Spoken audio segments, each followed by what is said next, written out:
Salut tout le monde, on est parti aujourd'hui pour le 1437e épisode de l'After Zap Image. On part évidemment les amis sur un petit tour d'Europe de tout ce qu'il s'est passé hier. On démarre en Ligue 2, les résultats quasi complets avant le match entre Sochaux et Saint-Etienne demain. À noter la victoire renversante d'Amiens, 2-1 face à Dijon, alors que Dijon menait dans cette rencontre et qu'en plus de ça, Amiens évoluait à 10 contre 11. Les Picards se sont tout de même imposés 2-1. Victoire aussi pour Caen face à Niort, la victoire de Grenoble, Annecy qui est allé écraser Guingamp 4-0 en Bretagne. La nouvelle victoire convaincante du Havre face à Bastia 3-0, défaite du PFC à domicile face à Valenciennes. Nouvelle défaite aussi pour le Nîmes Olympique, en grande difficulté, les Nîmois battus du côté de Quevilly. Un petit peu plus tôt dans l'après-midi, Bordeaux s'était imposé face à Metz. À l'heure actuelle, Bordeaux et Amiens sont en tête du championnat avec 23 points. Juste derrière, troisième position pour Le Havre avec 22 points. On continue les amis donc du côté de la Ligue 1. Hier, l'OM recevait l'AC Ajaccio. Marseille qui est tombé pour la première fois de la saison en Ligue 1 face au dernier de Ligue 1. Franchement, je pense qu'on n'était pas nombreux à avoir vu la victoire des Corses du côté du Vélodrome hier, 2-1. Et pourtant, tout avait bien démarré pour l'OM au cours de cette rencontre. Dimitri Payet qui ouvre le score à la 15e, Moussiti Oko qui égalise 25e et malchanceux Léo Balerdi qui marque contre son camp en début de seconde mi-temps dans un match qui a été d'une pauvreté assez incroyable les amis. Il s'est quasiment rien passé au cours de cette rencontre entre l'OM et l'ACA. Regardez les stats, 10 tirs pour l'Olympique de Marseille en 90 minutes, 6 tirs pour l'AC Ajaccio, 2 tirs cadrés pour l'OM, un petit tir cadré pour l'ACA qui termine au fond. L'ACA est venu avec ses armes, avec évidemment son esprit et son envie de bien défendre, chose qu'ils ont fait hier. Ils ont contrecarré tous les plans phocéens. Après, il faut surtout souligner le non-match de l'Olympique de Marseille. C'est le plus mauvais match des phocéens depuis le début de saison. L'OM n'y était pas, il y a certainement eu de la décompression après le résultat acquis en Ligue des Champions, parce que franchement ça a été une prestation insipide de l'Olympique de Marseille. On n'a rien vu de la part des Phocéens. Le seul point positif pour l'OM au cours de cette rencontre, c'est tout simplement le centième but de Dimitri Payet en Ligue 1. Il a d'ailleurs montré ce petit maillot lorsqu'il a marqué aux supporters phocéens: vous êtes mes 100 OM, je t'aime. Faut aussi souligner qu'à l'heure actuelle, Dimitri Payet est le seul joueur à avoir inscrit 100 buts en Ligue 1 et délivré aussi 100 passes décisive. Là, déclat d'Igor Tudor qui nous dit: je suis énervé, on a perdu à la maison contre le dernier, donc évidemment que je suis en colère. Nous n'avons joué que 15 minutes aujourd'hui, on n'est plus jamais rentré et revenu dans le match après notre ouverture du score. Je ne suis pas content de la prestation des joueurs. Ensuite, on continue les amis avec le déplacement du PSG du côté de Reims hier, puisque l'OM avait perdu.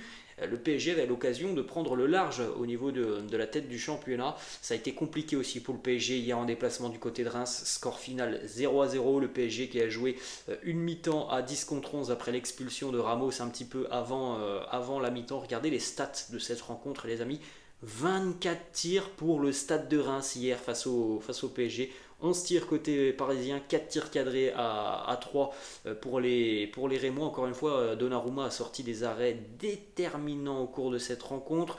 Le PSG a eu deux grosses situations, notamment pour Mbappé qui a été contraint de tout simplement tirer sur le gardien rémois. C'était très compliqué, il n'a pas assez ouvert son pied. Puis on a eu aussi Neymar qui est entré en cours de jeu en seconde mi-temps, qui a raté tout simplement un face-à-face sur une offrande de Kylian Mbappé en seconde mi-temps. Donc regardez aussi les amis cette stat: 24 tirs pour Reims hier. La dernière fois que le PSG avait encaissé autant de tirs en Ligue 1, c'était il y a 11 ans. Il y a 11 ans, le PSG avait subi 30 tirs face à l'AS Saint-Etienne. Hier, c'est 24 pour le Stade de Reims. C'est tout de même énorme, les amis, ce qui s'est passé hier du côté d'Auguste Delaune. Bon, le PSG tout de même s'en sort bien avec ce point du nul, on va dire ça comme ça.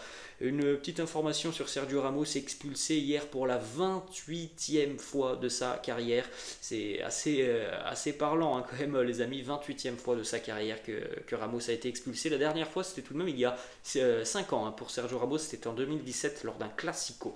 Petite information, puisque visiblement du côté du PSG on trouve que cette expulsion a été abusive de la part de l'arbitre de cette rencontre, Pierre Cajuste. C'est assez particulier puisque Sergio Ramos a pris 2 jaunes en l'espace de 20 secondes. Visiblement il aurait insulté l'arbitre, en tout cas l'arbitre a pris cette insulte pour lui. Du côté de Christophe Galtier, on nous dit: je connais très bien Sergio Ramos, je ne suis pas persuadé que l'insulte sortie était en direction de l'arbitre. C'est une insulte l'entraînement qu'on entend beaucoup en Espagne sur les terrains. Visiblement, voilà, Sergio Ramos aurait peut-être dit une insulte, mais voilà, dans sa barbe, en ne regardant pas forcément l'arbitre, et l'arbitre aurait pris cette insulte pour lui. Après, par la suite, Marco Verratti est venu tenter de discuter. Il a pris un jaune. Bref, on a vu encore une fois l'arbitre de cette rencontre qui a dégainé beaucoup de cartons. Et c'est pas forcément une surprise. Pour rappel, l'arbitre de la rencontre hier, c'était le même arbitre que le match entre Metz et Guingamp il y a quelques semaines. Vous vous souvenez, lorsque Metz avait terminé à 8 la rencontre, qu'il y avait eu 2 cartons rouges en première mi-temps pour les Grenats.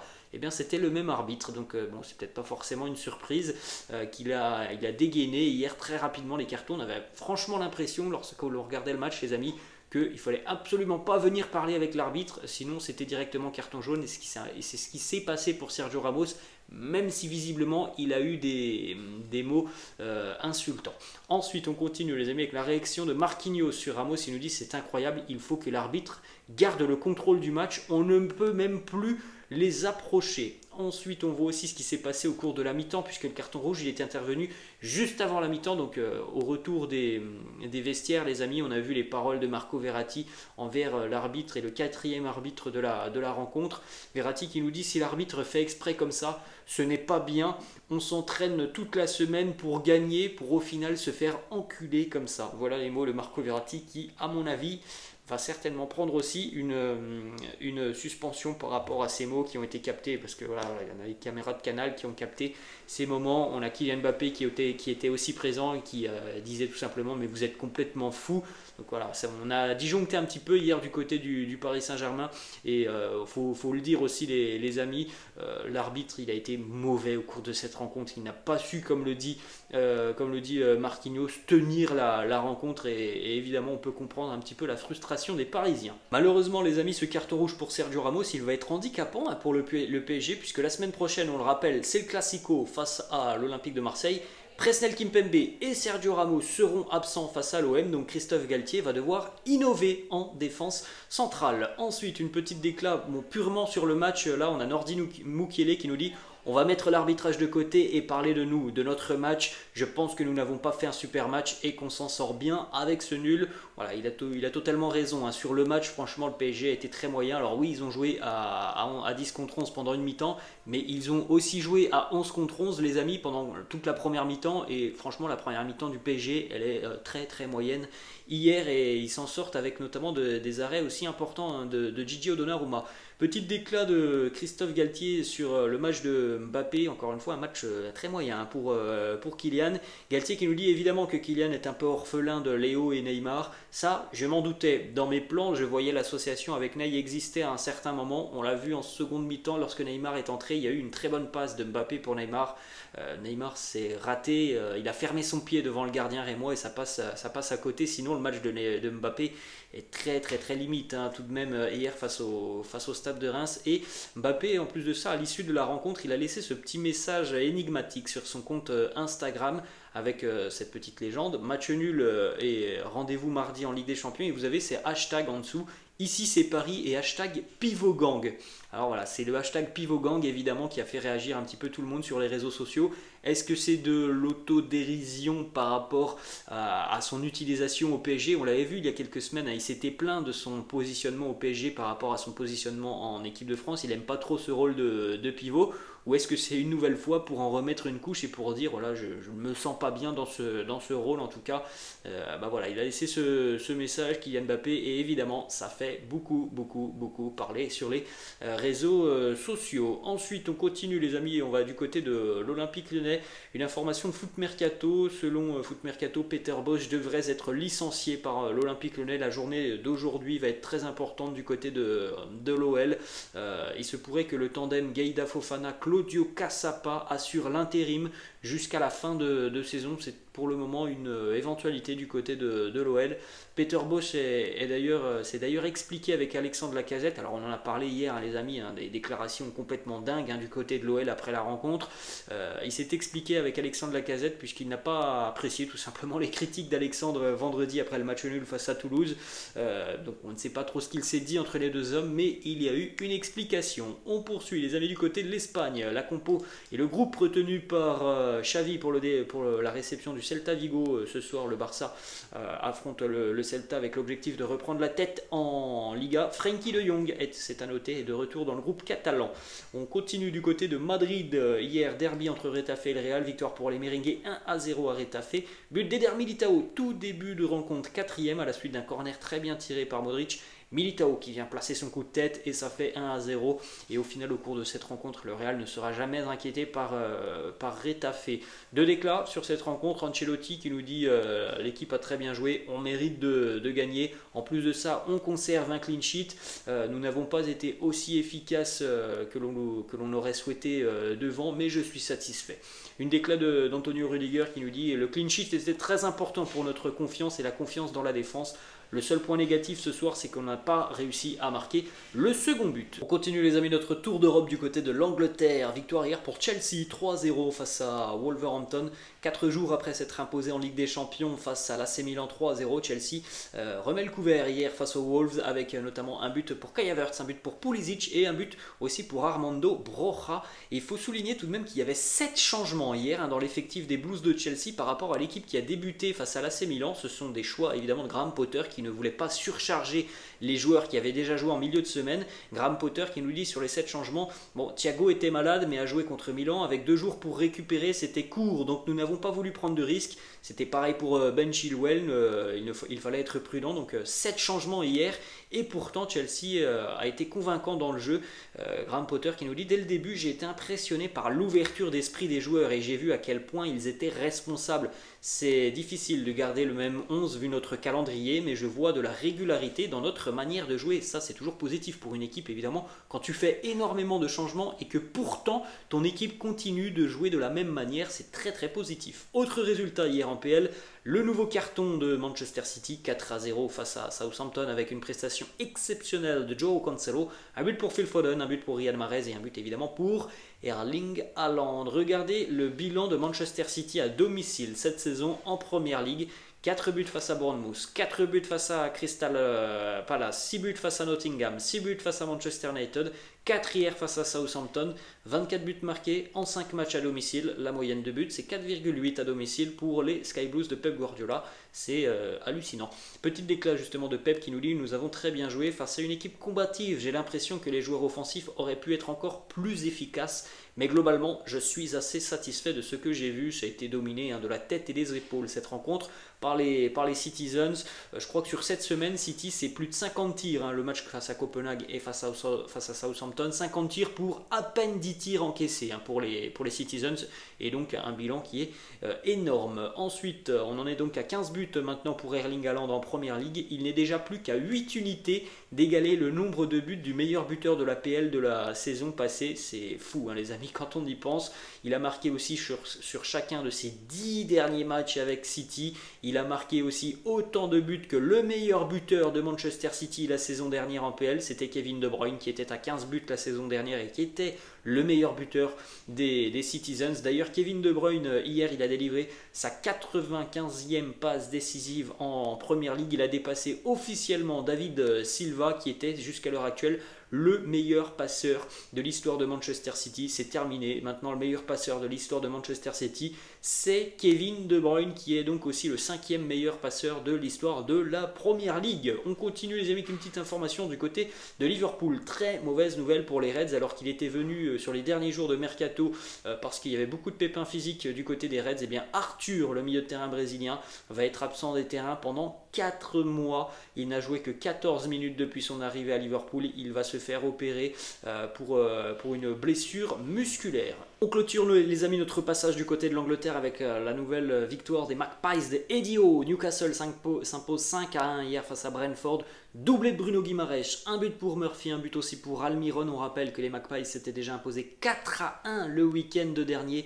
Bruno Guimaraes a été exceptionnel au cours de cette rencontre. Regardez les stats monstrueuses de Bruno Guimaraes. 100% de 1 contre 1 réussi, 7 duels gagnés, 6 récupérations de balles, 5 passes qui arrivent dans la surface de réparation adverse, 4 tacles réussis, 2 grosses occasions créées, 2 tirs, 2 buts.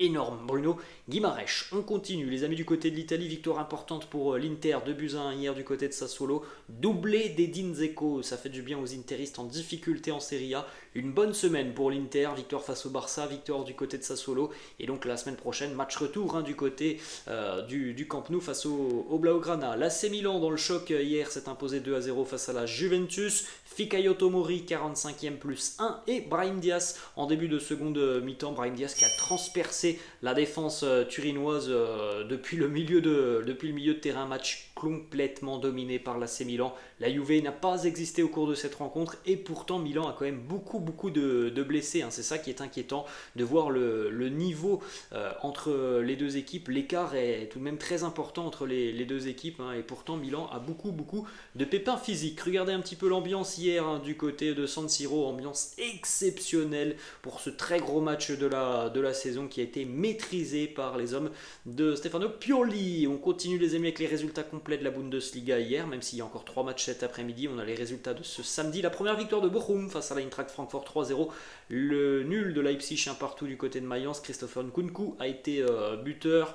La victoire du Bayer Leverkusen face à Schalke 4-0. A noté un but magnifique de Moussa Diaby qui a délivré aussi 2 passes D sur cette rencontre. C'était la première de Xabi Alonso sur le banc du Bayer Leverkusen et pour sa première, eh bien, déjà 573 passes pour Leverkusen hier. C'est le plus haut total pour l'équipe de Leverkusen cette saison, alors que c'était le premier match après 3 jours en tant qu'entraîneur pour Xabi Alonso. 13 tirs à 2, ils ont globalement maîtrisé cette rencontre, donc c'est très bien évidemment pour une première pour Xabi Alonso. Le classiqueur hier entre le Borussia Dortmund et le Bayern, 2 partout dans cette rencontre. Le Bayern menait pourtant 2-0. Léon Goretzka et un magnifique but de Leroy Sané avant le but de Youssouf Moukoko 74e et l'égalisation d'Anthony Modeste à la 95e minute alors que Modeste avait raté une grosse situation à la 88e. Au final, ce résultat il est plutôt logique.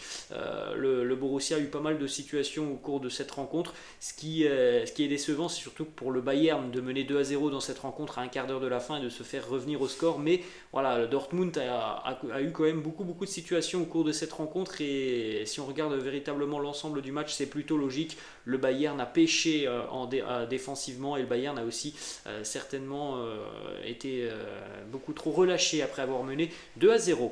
Les supporters bavarois avaient fait le déplacement en nombre hier du côté du Signal Iduna Park. Ils étaient 8000 bavarois dans le secteur visiteur, à avoir d'ailleurs fait un tifo à l'extérieur. C'est plutôt rare pour le souligner. Petite déclat de Benjamin Pavard, il nous dit: on est très déçus de nous-mêmes quand on mène 2-0 et qu'on encaisse 2 buts qui étaient évitables.